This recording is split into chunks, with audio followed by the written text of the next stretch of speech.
सभा पर कलेश, क्या करेंगे अखिलेश? अखिलेश का पीडीए नारा सिर्फ चुनावी चारा। स्वामी का इस्तीफा, पल्लवी की बगावत। चुनाव से पहले सपा में संकट के बादल। लोकसभा चुनाव से ठीक पहले समाजवादी पार्टी चीफ अखिलेश यादव नई चुनौतियों से घिरते दिखाई दे रहे हैं। कभी कोई सपा का स्वाद छोड़ रहा है, कभी कोई पद से इस्तीफा दे रहा है, तो कभी कोई बागी बन जा रहा है। अखिलेश पार्टी में बिखरा रायता समेटते समेटते परेशान आ गए हैं। दरअसल अभी अभी आरएलडी अध्यक्ष जयंत चौधरी ने साइकिल से उतरकर एनडीए से रिश्ता जोड़ लिया है और अब राज्यसभा पर समाजवादी पार्टी में कलेश मचा है। दरअसल राज्यसभा का टिकट न मिलने से नाराज स्वामी प्रसाद मौर्य ने सपा के राष्ट्रीय महासचिव पद से इस्तीफा दे दिया है, तो वहीं अपना दल कमेराबादी की विधायक पल्लवी पटेल ने भी राज्यसभा टिकटों में पीडीए की अनदेखी का आरोप लगाते हुए अखिलेश के खिलाफ सीधा मोर्चा खोल दिया है। पल्लवी पटेल ने तो राज्यसभा चुनाव में सपा उम्मीदवार को वोट न देने का ऐलान कर दिया है। कोई बात मुझे चुभी है, इसीलिए मैंने राष्ट्रीय महासचिव पद से त्यागपत्र दिया है।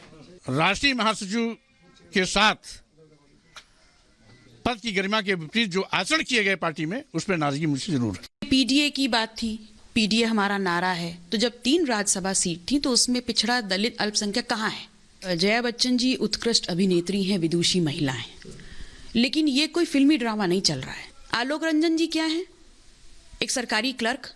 सड़कों पे लड़ने के लिए पिछड़ा दलित मुसलमान समाज है, झंडा डंडा झोड़ने के लिए वो है, और जब ईमानदारी से वहां पर प्रतिनिधित्व मिलने की बात हो तो हमको पीछे कर दिया जाता है। स्वामी प्रसाद मौर्य और पल्लवी पटेल दोनों नेताओं के तेवरों को देखते हुए संभावना जताई जाने लगी है कि कहीं राज्यसभा चुनाव का समीकरण न बदल जाए, जिसने अखिलेश यादव की चिंताएं बढ़ा दी है। लेकिन अखिलेश अपनी परेशानी पर पर्दा भी डाल रहे हैं। क्योंकि जो ये अब तक के बैरिकेड्स कंक्रीट की यहाँ पर लगाई गई थी, इसके बीच में भी अब कंक्रीट और सीमेंट का मिक्सचर जो है वो भर दिया गया है। मैं अपने विजय पंकज से कहूंगा एक बार अगर आगे आकर आप ये तस्वीर दिखा पाएं, क्योंकि ये बहुत महत्वपूर्ण तस्वीर है। जिस इस बैरिकेड को तैयार किया गया है उसकी मजबूती को आप इस कंक्रीट के मिक्सचर से समझ सकते हो। और ये भी क्योंकि देर रात भरा गया था, ये पूरी तरह से लगभग जो है वो मजबूत हो चुका है। धीरे धीरे करके जो ये सूख रहा है। थोड़ा सा अगर आगे आप पंकज और तस्वीर दिखाएगा तो यहाँ पर आप देखिएगा अर्धसैनिक बलों के जवान इस वक्त आपको मुश्तैद जो है वो नजर आएंगे और नजरें सामने की तरफ है, क्योंकि सामने ये दिल्ली और हरियाणा का बॉर्डर और ये आगे जो रास्ता जाता है ये सीधा बहादुरगढ़ की तरफ जाता है। किसानों के आने की जो है वो इसी रास्ते से हैं। ऐसे में इस रास्ते पर ये महत्वपूर्ण बैरिकेड, न सिर्फ ये बैरिकेड बल्कि कोशिश यही है कि इस बैरिकेड के जरिए अगर किसान आगे आते हैं तो उन किसानों को इसी जगह पर रोका जा सके, जिसके चलते इस पूरे किले को अभेद बनाने की हर वो मुमकिन कोशिश की जा रही है, ताकि यहाँ से किसान जो है वो दिल्ली की तरफ कूच न कर पाए। बिल्कुल वैभव, अब वहां से महत्वपूर्ण तस्वीरें दिखा रहे हैं कि किस तरह से सुरक्षा के पुख्ता इंतजाम है। और अब हम जरा अपने दर्शकों को बता देते हैं कि कौन कौन से ट्रेन रूट प्रभावित रहने वाले इस प्रदर्शन के दौरान। तो ये समझिए, ये पंजाब का मैप है आपके सामने। सबसे पहले बठिंडा, फिर उसके बाद देखिए बरनाला रेल लाइन, लुधियाना, यहां से फिर जखल, जखल के बाद सीधे ये देखिए राजपुरा, जैसे कि हमने आपको बताया। वहीं दिल्ली तक ये रेल लाइन प्रभावित रहेगी।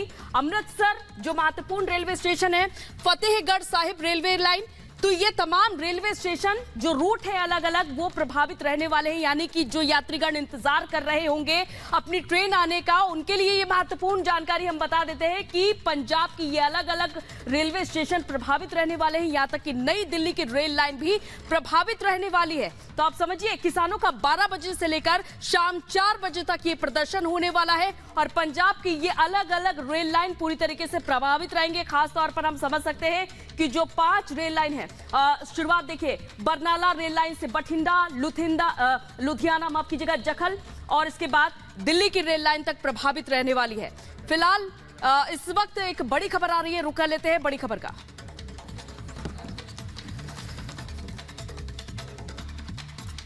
तो अंजलि आपको समझा रहे थे कि किस तरीके से हालात बने हुए और किस तरीके से कौन कौन से वो ट्रेन के रूट है जो आज बाधित रहने वाले हैं, कहां कहां पे प्रदर्शन करने का प्लान है।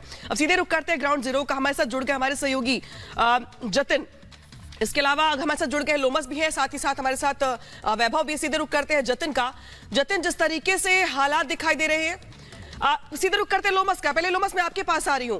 लोमस, जिस तरीके से आज ट्रेन के जो रूट है तमाम उसको भी ब्लॉक करने का प्लान है, उसको भी जाम करने का प्लान है, यानी कि ज्यादा उग्र दिखाई दे रहा है। ये प्रदर्शन नेक्स्ट लेवल पे जा रहा है। क्या हालात दिखाई दे रहे हैं आपको? पहले तस्वीर दिखाइए और साथ ही ये भी बताइए कि आज दिल्ली के लोगों को क्या क्या एहतियात बरतने होंगी घर से बाहर निकलने के लिए।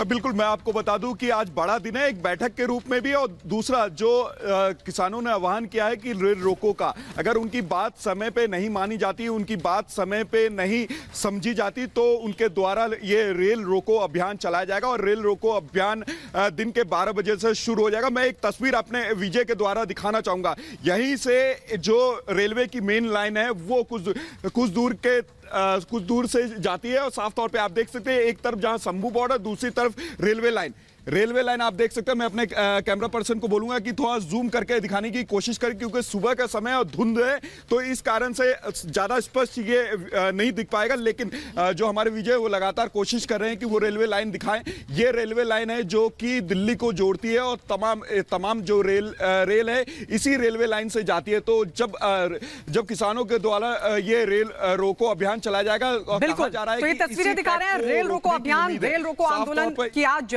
शुरुआत करेंगे 12 से 4 बजे के बीच, 4 घंटे तक। लेकिन इससे जो लोग रेल में सफर करने वाले हैं उनके लिए दिक्कतों का जाहिर तौर पर उन्हें दिक्कतों का सामना करना पड़ेगा। बहुत बहुत शुक्रिया लोमस, हम आपके पास लौटेंगे अपडेट के लिए। तो दिखाया किस तरीके से वहां पर अभी भी हालात बने हुए हैं और आंदोलन लगातार जारी है। और चलिए अब आपको दिखाते हैं 2 मिनट में भारत।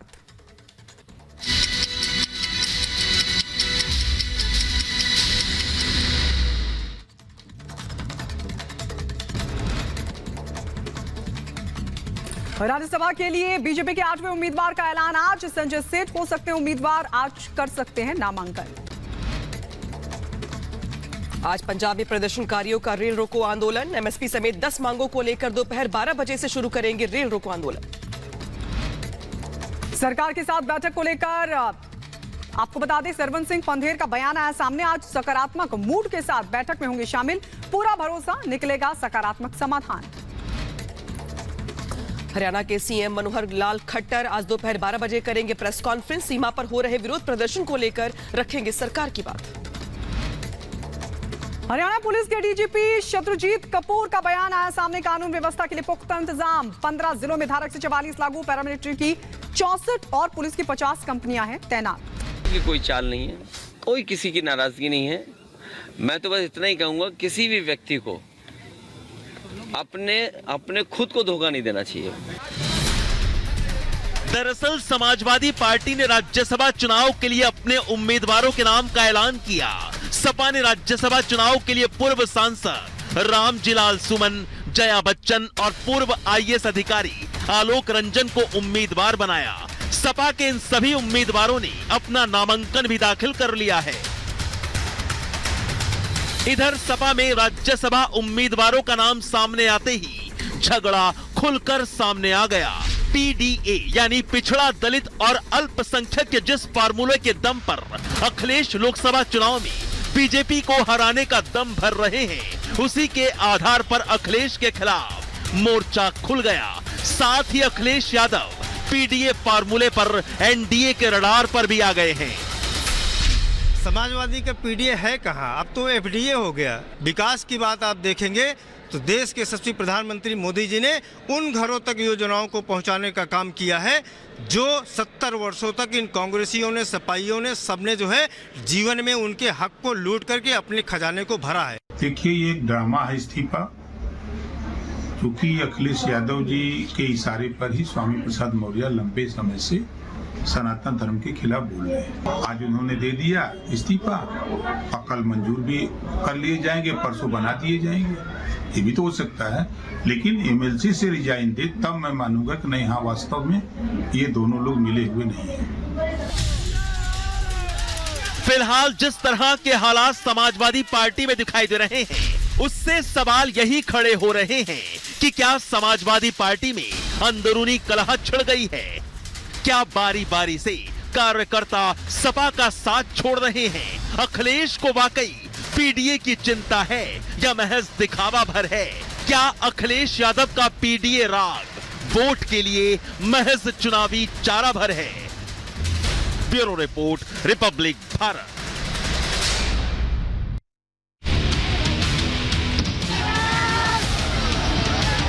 एक के बाद एक आंसू गैस के जो गोले हैं वो इधर दागे जा रहे हैं, जिससे कि जो सभी प्रदर्शनकारी यहाँ पर इकट्ठा हुए हैं, लगातार पीछे धकेलने की कोशिश यहाँ पर हो रही है।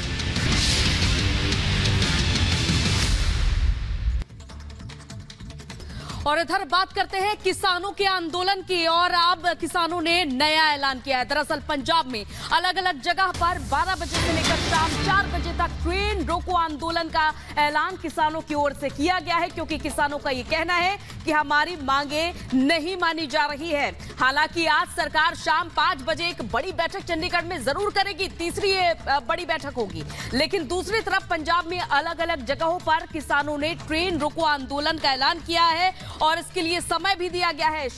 दोपहर 12 बजे से लेकर शाम 5 बजे तक का ये समय दिया गया है, और वो अलग अलग जगह होंगी, जो ठेके सुनाम, राजापुरा, मानसा, मोगा, मलोट, फतेहगढ़, चूड़िया में रेलवे स्टेशन ट्रैक जाम किया जाएगा। यानी कि इससे आम जन को खासा परेशानी होने वाली है, और इससे किसानों के धरने से मलोट रेलवे स्टेशन से लेकर श्री गंगानगर सहित कई अन्य शहरों में लगभग 5 ट्रेनें प्रभावित हो सकती हैं।